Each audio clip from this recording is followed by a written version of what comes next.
Salut tout le monde, on se retrouve aujourd'hui pour une vidéo très spéciale effectivement. Donc je suis pas tout seul aujourd'hui, je suis avec DeadSec, Oui, salut. un autre créateur de contenu sur Cyberpunk TCG. Donc aujourd'hui on est là grâce à WeirdCo, donc merci énormément à eux pour cette opportunité très unique, très spéciale. On va vous révéler deux nouvelles cartes pour Welcome to Night City, le premier set du jeu. Et puis, sans plus attendre, allons-y avec la première.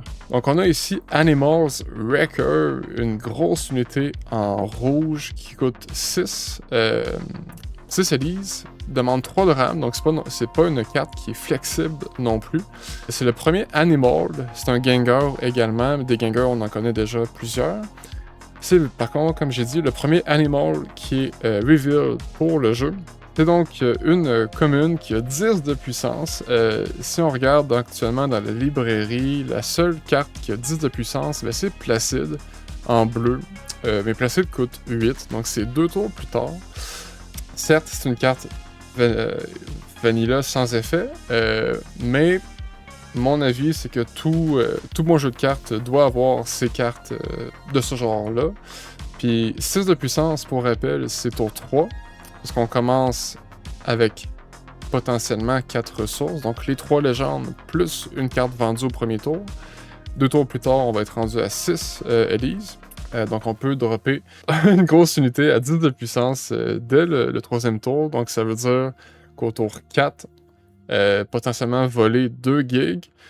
Personnellement, je trouve que c'est quand même intéressant comme carte. Très agressif et ça demande une réponse adverse. Sinon, voler 2 gigs potentiellement à chaque tour, ben ça peut vite faire mal. Donc je sais pas toi ce que t'en penses. Ouais, c'est pour un tour 3, effectivement, une carte qui peut voler déjà 2 dés, ça peut faire effectivement très mal. Après, comme tu l'as dit tout à l'heure, le fait qu'elle demande 3 de RAM, faudra bien gérer les decks. Elle peut pas rentrer n'importe où. Mais c'est vrai que c'est un gros obstacle pour l'adversaire qui peut vraiment le bloquer pendant un petit moment. Ouais. Ouais. Et ça va être compliqué de sortir des bloqueurs qui vont.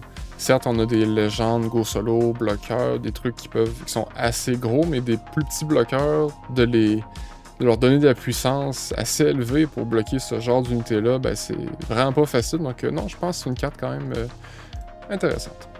Du coup, on va passer à la deuxième carte que WeirdCo nous a permis de dévoiler aujourd'hui.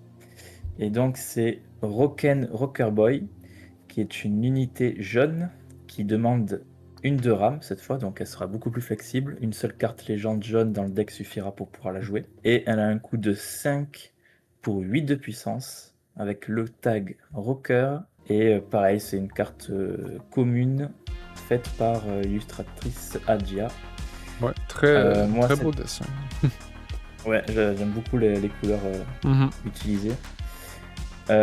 Cette carte, pour moi, est un peu plus intéressante que la première que tu as présentée.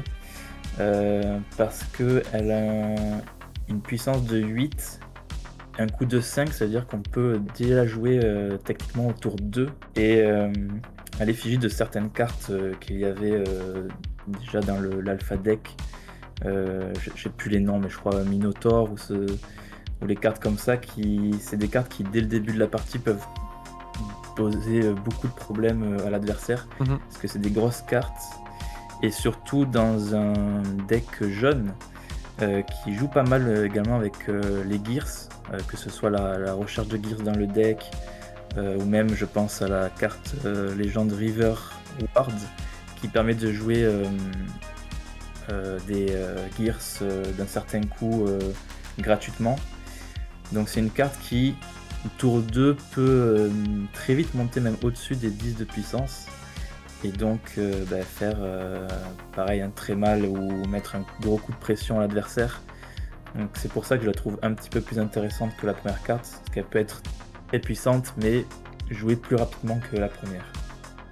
Je sais pas ce que t'en penses toi également. Ben effectivement, c'est pas faux. Et si on regarde encore une fois la librairie, en jaune actuellement, on a 2 cartes qui coûtent 5, qui sont connues bien entendu. Le Caliber, Gengar Maelstrom, qui a un effet certes en jouant, mais qui demande 2 de RAM et qui a seulement 5 de puissance. Et le bootleg Black Sapphire Show, la grosse carte jaune qui demande 4 de RAM, mais qui nous fait ramp en vendant la carte dessus de notre deck. Donc c'est pas. Celle-là est pas vraiment comparable évidemment au Rocker Boy. Et sinon, si on regarde juste en termes de puissance à 8, il y a très peu de cartes qui ont 8 de puissance. On a Jackie Wells en jaune aussi, mais qui coûte 6. On a Sandayu Oda en vert, qui coûte 7. On a V en bleu à 5. Donc Go Solo, la légende, c'est potentiellement le comparatif le plus direct. Puis le récent modèle de Kusanagi à 6 en bleu qui a Adrénaline.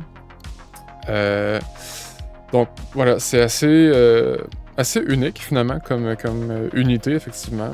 Puis oui, c'est peut-être très surprenant comme puissance potentielle dans une partie en termes de. Pas en termes, mais pour un archétype aggro avec les gears, comme tu disais. Ça peut être très, très puissant, effectivement. Pour moi, c'est parmi les deux, en tout cas de mon avis, c'est celle qui est la plus intéressante sur les deux à jouer. Donc voilà pour nos deux cartes. Ça va être très intéressant, je pense, dans l'avenir de voir si les Animals et les Rockers, bien entendu, vont avoir des synergies entre eux. Il y a assurément des belles choses à faire. Donc les Rockers qui veulent être ensemble pour jouer sur scène, tandis que les Animals, de ma connaissance du jeu, les Animals sont rarement solo. Donc eux aussi vont sûrement s'entraider de certaines façons. Mais voilà, donc merci encore à Weirdco pour cette opportunité et ben, je te laisse avec le mot de la fin. Ouais, ben, merci à tous d'avoir regardé cette vidéo. Hâte d'avoir les prochaines révélations de cartes et voir du coup, comme tu as dit, si des prochaines cartes allaient jouer avec les tags présentés aujourd'hui. Et je remercie également Werco pour cette opportunité et je vous dis bye bye tout le monde.